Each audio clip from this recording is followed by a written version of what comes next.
explain what happened in that final 10? Just a few quick things, and we can go on to that. One is our condolences go out to Brian Gorjan and his family. Obviously, you lose a family member like that, and he's in this community in Australia here. Thinking of him. The second thing, just real quick, I've been hearing the banter around Xavier Cooks, NBA. He's absolutely an NBA player. And my 2 cents on it, because that's most of my life, is the fact that he's not new and shiny. And the same thing happened to Bryce Cotton for the last 2 or 3 years.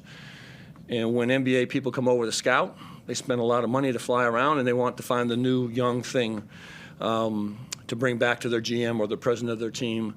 And the guy's sitting right in front of you. And it's really a shame that he hasn't got a really fair swing in the NBA. He's that kind of quality, and you can critique his game all you want, but there's a lot of people in the NBA that can't pass, shoot, dribble, the whole 9 yards, but they find some way to survive. And I just wish that they would take a better look at him and understand the value that he has and what he's done here, especially with this franchise.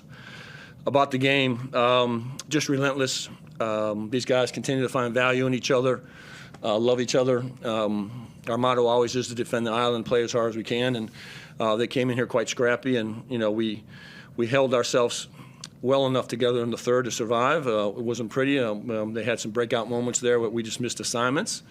But there's a gutty effort in the fourth quarter, and this guy's been playing phenomenal, and just the whole group just relentless, and quite proud of them. I was going to say 31-19 in the third quarter. A lot of teams would just give up at Yeah. that stage.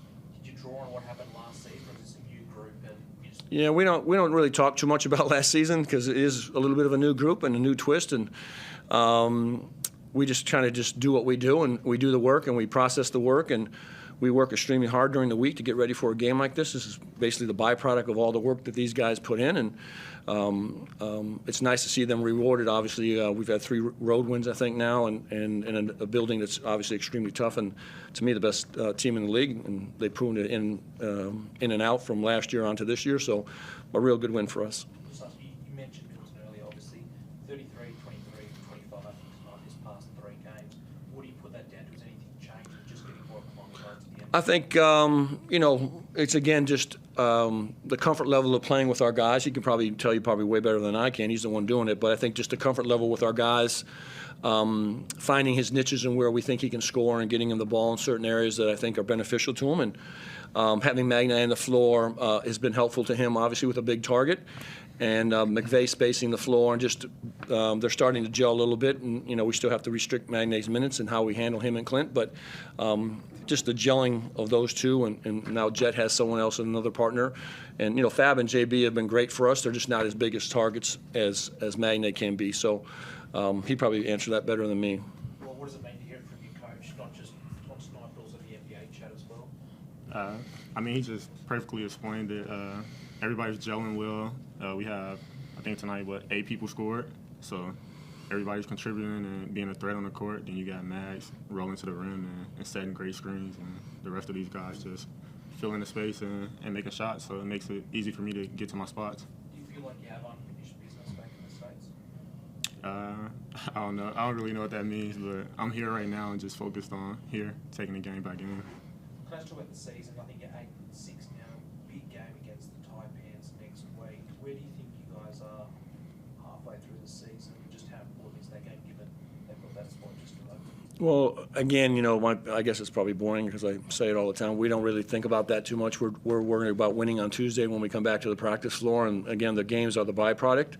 The thing I am intent on is eventually, if we're going to do anything, we need to start winning some more home games, and we haven't had a lot. I think we've been gone for almost 5 weeks.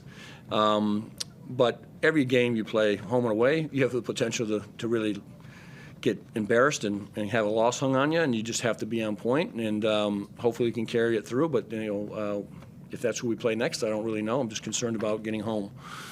I know you didn't talk about the grand final series, etc. this week, but getting a win here too, monkey off the back a little bit for the guys? Yeah, again, I just don't think we think about that kind of stuff really too much in general. I think it's just about just trying to do our business and going through our process and improving. Our whole philosophy, and at least my philosophy, is to just continue to build to see if we can get back to the finals, see if we can get back to the grand finals. And you do that during the course of every week of putting layers onto your group, and hopefully they stay with you and you get rewarded for it. Sometimes you don't.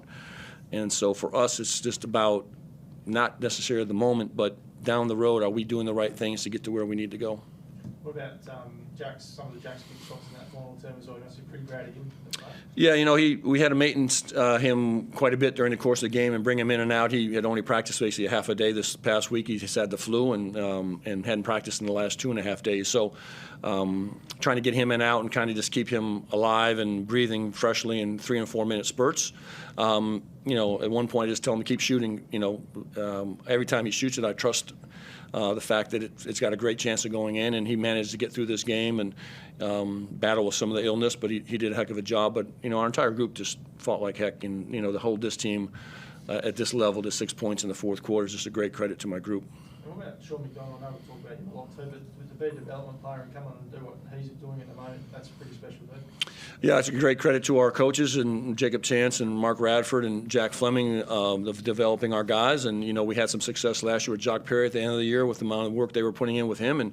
And Shawnee continues to work and gets his opportunities and is part of our rotation and our thoughts of what we're doing. And he's been fantastic as just another steady ball handler for Jet and for him on the floor to give him some time off at certain points of the game.